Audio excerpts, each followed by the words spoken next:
সেকালের সিঁদুর পরা। বাবা সকাল সকাল স্নান করা হয়ে গেছে, এবার আমি সিঁদুরটা পরে নিই। হ্যাঁ, সিঁদুরটা মোটা চওড়া করে পরতে হবে। মা বলেছে যে চওড়া করে নাকি সিঁদুর পরলে স্বামীর নাকি অনেক আয়ু বাড়ে। আমি আরও চওড়া করে, একদম অনেকটা চওড়া করে সিঁদুরটা পরে নেবো, যাতে আমার স্বামীর অনেক বেশি আয়ু থাকে।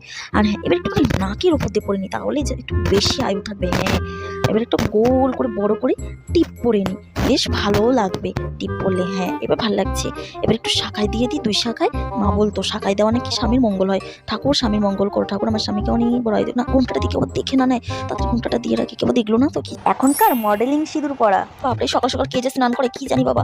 আর এই কানের গুলো, আমার কানটা পুরো ব্যথা হয়ে গেল, খুলে রাখি বাবা একটু শান্তি। উফ, আর এই চুড়িগুলো আমাকে এত জ্বালাতন করে না। উফ, শাড়িটারি গুছিয়ে রেখে দিই আলমারিতে, কে পরবে শাড়িটা? আরে বাবা, একটুখানি সিঁদুরটা পরে নি, স্নান করে এসছি একটুখানি। ঠিক আছে বাবা, এই একটুখানি সিঁদুরই ঠিক আছে। ব্যাস। এর আবার চলেছে নতুন বউ, কোথায় একটু ছবি তুলো, ভিডিও বানাবো।